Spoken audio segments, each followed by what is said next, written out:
I just have a few. Okay. So do you want the lights turned down a little bit, or they? No, we. Okay.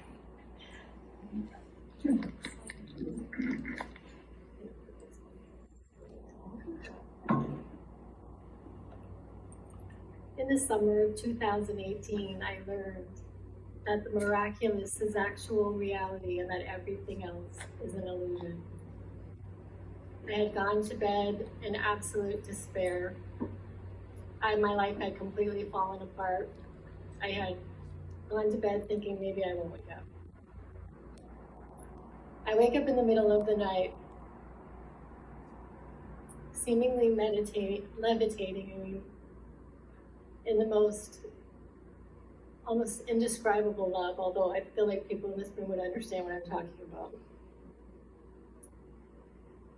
I basked in that for a bit and then fell back to sleep. I woke up the next day changed. It was as if somebody had taken off my glasses and put on totally different glasses. It was a complete change in perception. I started to ask myself, am I dead and I don't know it? Am I in a coma and don't know it? Do I have a brain tumor? Am I legitimately crazy? Or am I having some kind of amazing God experience?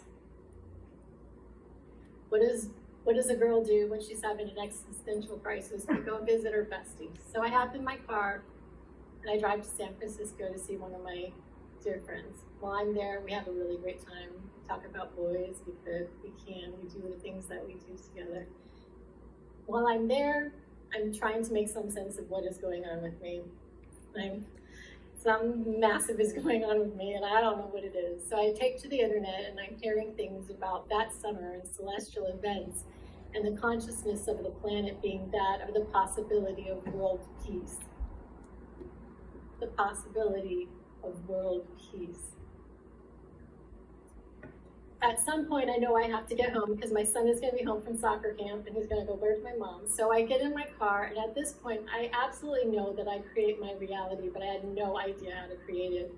Half the day, I was in this loving, heavenly space. Half the day, I was in this hellish, horrible space, and I was very nervous about this drive home, but I had to go. So I hop in the car, and almost immediately, I am taken over by a really horrible energy.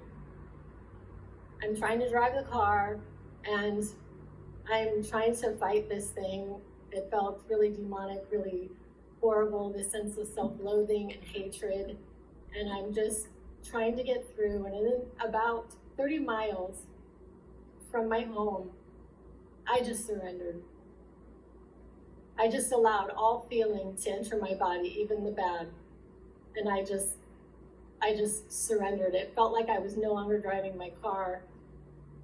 And I was expecting my body, my soul to leave my body going, okay, when am I going to float out of myself? I went home, parked my car, got into bed, maybe brushed my teeth like I normally do, but I can't remember. And then again, and so I'm sleeping, again, I am woken up in the middle of the night. Only this time, I'm hearing voices.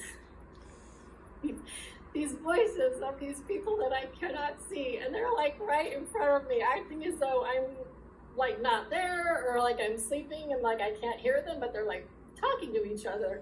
And I'm just laying there going, okay, well, wow, this is peculiar, but okay. And then I agreed to some kind of treatment. I didn't know what the treatment was, but okay. And the next day I woke up, I was completely healed, as if nothing had happened. So soon after that, I ended up meeting another friend. I guess I'm very close to my friends. I go to meet another friend, and she's not into all this woo-woo stuff, but she suffered me for a period of time. And then I lived in a small town at the time, Prescott, Arizona, and it has this very small town square. I walk out, and there is this storm brewing. There's lightning, rain. I can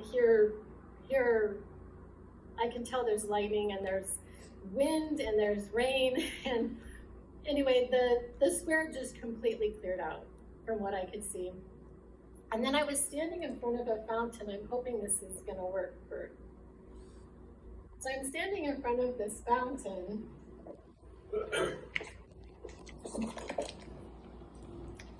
I'm standing in front of this fountain, and I hear this voice say to me to drop your purse. So I dropped my purse, and I was standing there, and I'm like, okay, what's going to happen? Am I going to be beamed up in a UFO? Because that would be really cool. And I'm just standing there, and I'm like waiting for something to happen, and I start to chant. I trust in the goodness of God. I trust in the goodness of God. I trust in the goodness of God. I trust in the goodness of God. And then all of a sudden, I felt like I had been plugged into an electric socket. I felt electricity all through my legs, in my arms, in my head. And I'm just standing there, and I'm still a little in my brain going, okay, am I doing this right? And what am I doing? Like, this is weird, but okay, I guess I'll just go with it and trust in the goodness of God, right? And then I can hear, I cannot see them, but I can hear these people about 35 feet away from me, like right over there. And I can hear them, and they're like, it was as if they were at a sporting event. And they were cheering, and I'm just standing there going, okay. At some point, I start to get really tired. So I lay down, I'm laying there, and I'm shivering, and there's still lightning, rain. I'm laying there, and all of a sudden I have this overwhelming feeling of birthing like a new idea on the planet, of birthing about freedom for people with color in their skin, Native people, people who are sexually divergent, people who have differing abilities. So I'm laying there, and I'm just birthing this new idea on the planet. At some point, I decided to ground myself because there was lightning. So I run over to a tree, and I'm hugging this tree. I'm standing there going, okay, now what do I do? How do I know when I'm done? Like, I didn't know what I was doing. And then I hear this thing in my voice say, do what you want to do. I went and I picked up my purse and I drove home. So 2 days later, at this point, I'm meditating approximately 2 hours a day. I'm meditating about 2 hours a day. I was streaming in this music that, like, almost as if God was like streaming in this music to me. And so this particular morning, it seemed like there was some kind of eclipse happening or something. I don't know what it was, but so I'm standing there, I'm chanting to the sunrise. And I'm chanting, and at some point I get tired. I don't know why I do this so much, but I got tired, so I lay down just long enough for the sprinklers to turn on. This is no lie. The sprinklers turn on, so I stand up, and then the sprinklers turn off. So I'm standing there, and I'm chanting, glory to God in the highest. Glory to God in the highest. Glory to God in the highest. And I'm just saying it over and over again. And then I start to do what I had done the day before, and I start to demand that this energy leave the planet. That we have freedom. People with color in their skin, Native people, people who are sexually divergent, people who have differing abilities. And I started to bellow out the word freedom from a place that I just don't even know how to describe. It was so primal. At some point I realized that I'm finished with this meditation. A few hours later, I end up receiving this picture on my phone and this picture, 2 pictures on my phone. I have no idea where they came from, but I knew at this point that I was part of something much bigger, and I knew absolutely that the miraculous is actual reality and that everything else is the illusion.